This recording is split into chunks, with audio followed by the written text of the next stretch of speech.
still got 1,700 miles to go, having done 900 miles on the journey from Thursday Island in Australia to Copos Keeling in the Indian Ocean. We've had great trade winds for most of this voyage so far, but in the last day and a half the winds have veered up to the west, which means that we've now got headwinds, which means we're tacking. And at the moment I'm in the middle of a series of tacks about 75 miles long, and I'm just currently tacking back in towards East Timor, where hopefully I'll pick up a bit more current. Tomorrow winds are supposed to lighten to virtually nothing, so that will also cause some challenges. And what I was hoping would be a good quick run across to the Copos Keeling. Looked like we're going to perhaps have an extra week's delay, well certainly 4 or 5 days delay. But as I say, we've had great trade wind sailing up until now, and we've got to take the rough with the smooth. It's getting very hot in here. It's 37 degrees. We've got winds that are coming off the land around Indonesia, Timor, that sort of area, and temperature's gone up to about 6 or 7 degrees. It makes a big difference between low 30s and high 30s. Very light winds. Hopefully not more than another 24 hours of this, and then we should get some trade winds back again and we can get going. I'm passing about 5 local fishing boats about 20 miles off the coast of East Timor. I'm pleased to say they seem to have no interest in little wren. The boat that's closest to me is moored up onto some big black buoy, which I'll warn my fellow sailors behind to watch out for, but nearly close enough to give them a wave, and so far so good.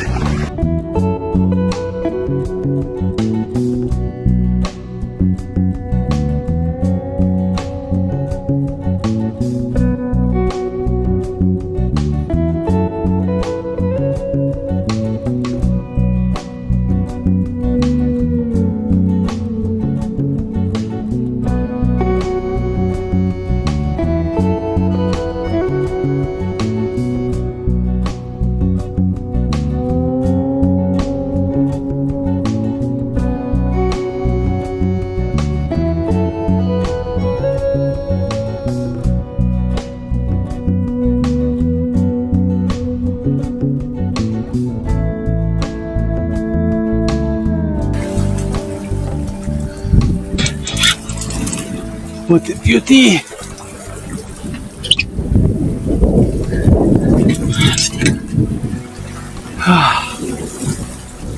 We both are tired.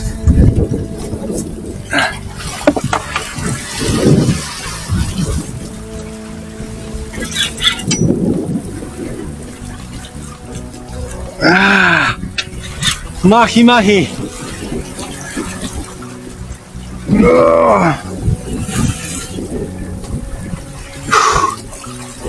Ah, shit.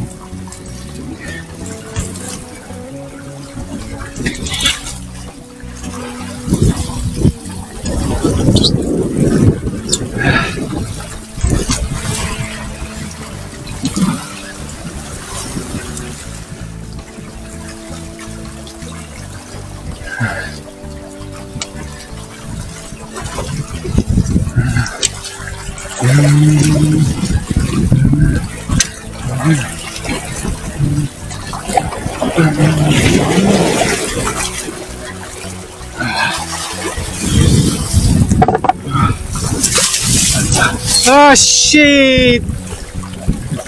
Ah! She won.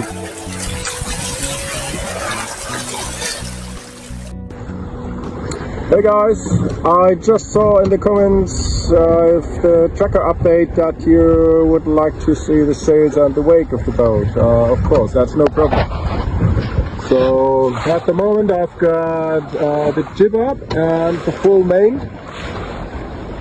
We're going as close hold as possible, and yeah, It's a pity that I have my second jib is sealed. The only spare sail that we have is an A5, and otherwise I would try to fly the second jib from the tip of the bowsprit, but yeah, I can't. So I have to sail with what I have, and I can sail in the same angle when I have the A7 up. So it's just misconfiguration for the moment.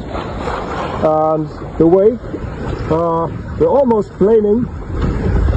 No, just kidding. Light displacement boat. We're not going really fast. Yeah, maybe 2.5, 3 knots upwind, and it depends really on the waves.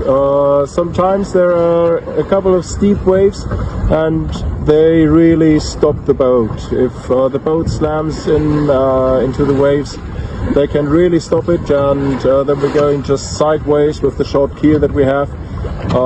So it's a bit better when you hand steer, so you can you can sail better in the waves, but on the wind vane sometimes you stop completely and it takes some time till we are back on track. And yeah, slow progress, but it's good weather and we're moving. That's the best part.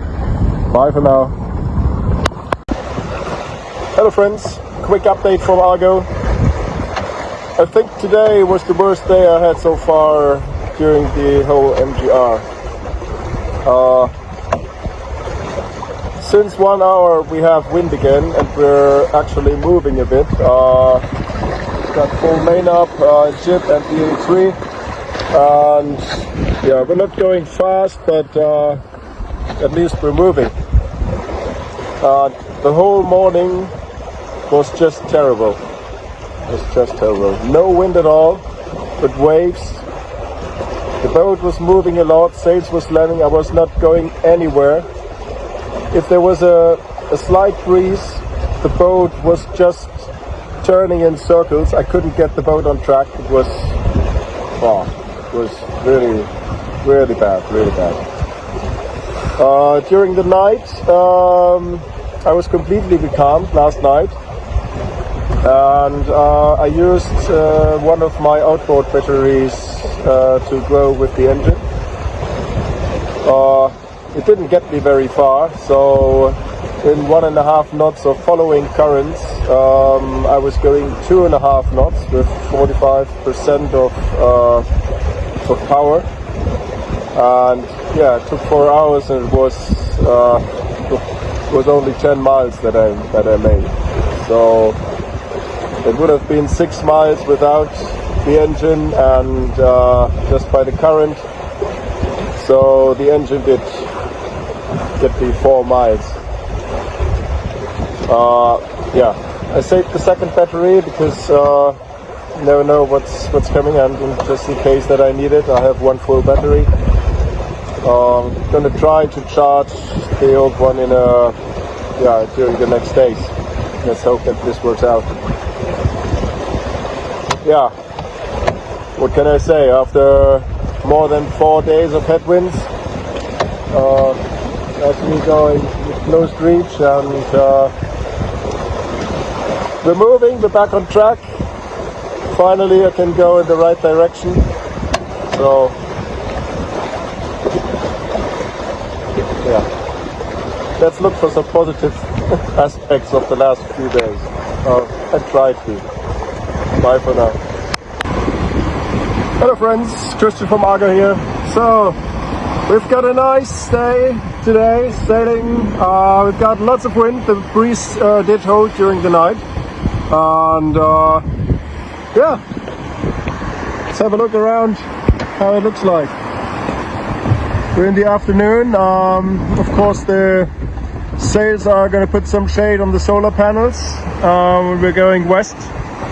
But yeah, it's nice sailing in the waves. It's pretty fast. I'm hand steering at the moment, and it's just a great day. Things can change so quickly.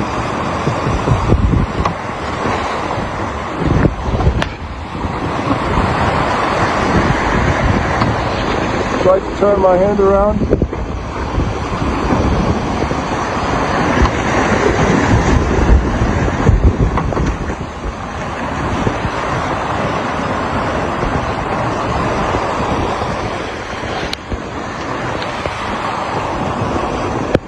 I've got the A3 up and the A5 on starboard, then the jib and the main in the second reef, so that a little bit of wind can pass the main and go into the A3.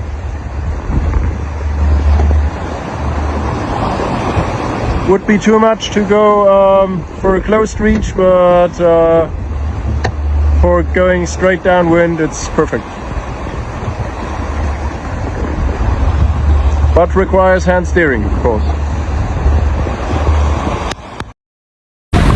Hey everyone, Dan Turner here on Immortal Game. Just a quick update for the last 10 days on the course since rounding, essentially Timor and Rhode Island.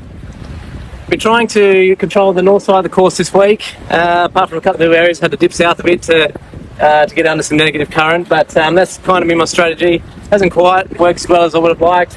It hasn't seemed to be as much current up here as it shows on windy, and the weather's been quite challenging, relatively gusty, so it's quite hard to get the sail combination right. Overpowered, we're rounding up a bit, underpowered, going too slow, so a little bit of hand steering just to try and get the balance right.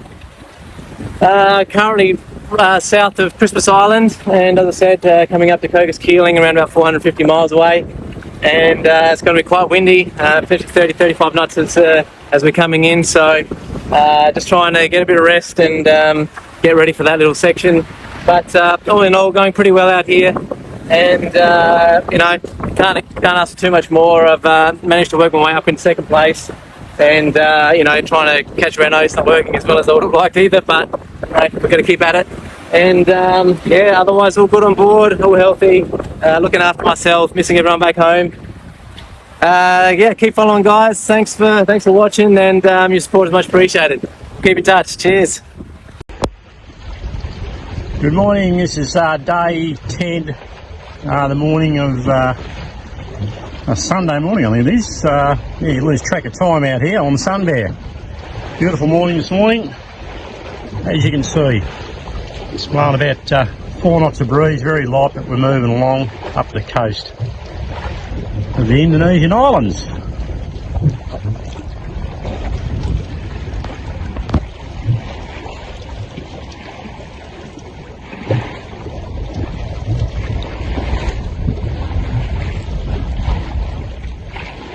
Absolutely glorious.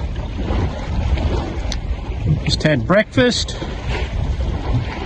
Quite enjoyable. Just a bit of freeze-dried Radix breakfast meal. Was quite nice this morning.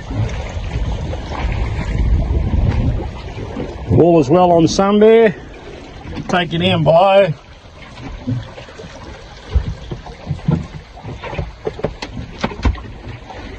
over here, that little Citran bear. He's keeping an eye on the nav station.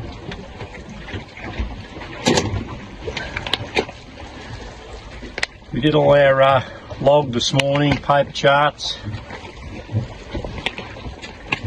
This is the log sheets. We do that every 6 hours on board, keep track of what's going on. So there we go. It's looking up in the bow of Sun Bear, lots of stuff thrown up in there, plastic bottles and empty containers and whatever, storm sail. Anyway, this is Eric on Sun Bear, take care.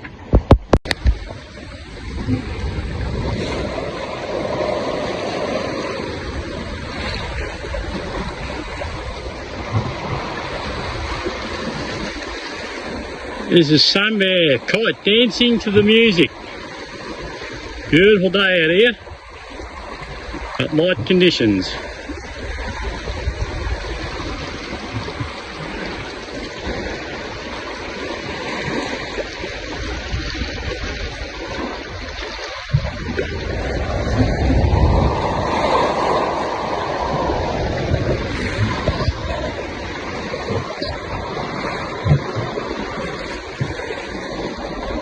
Absolutely magic. That's how a kite dances.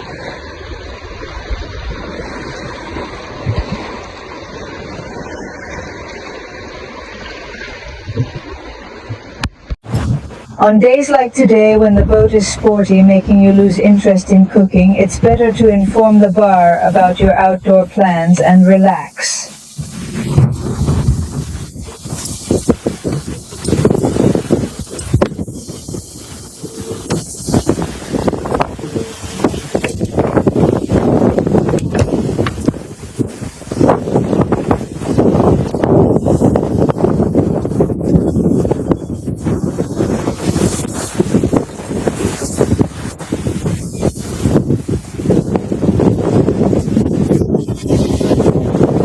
And if I add weight on top, it becomes entirely impossible to move my legs. Truly, it's the worst situation, trying to sleep while keeping your legs curled up tightly.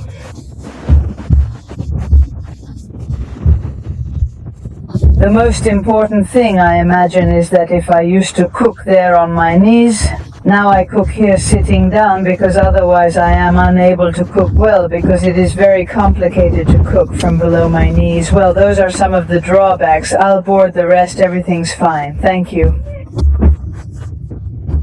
How do I prepare the strategy on board? I take the Sterling antenna and I'm going to mount it outside, mounts it.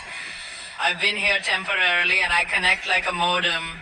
I write all this information down on the blackboard so I constantly know what wind there is, what currents, and I look at the plan. But in the email where that I am here right now, where I will pass, and evidently I will know what winds and what currents I have, and below here I have the weather station. Then what you tell me about the time I am going to find myself. Now the weather will be sunny and I'm calculating. I'm also writing down, so I'm writing down these pressures because that's the case. On a general level, if the pressure that the anticyclone reaches me rises and therefore it means impossible, or if my pressure drops, then it means that a storm will surely approach me, which will arrive at an unstable time, and it is possible that even I got bad weather. This is a general thing. Then at the local level, there is the tactics. The tactics are done with the information that I have decided, and with what I am seeing right now, what do I decide to do?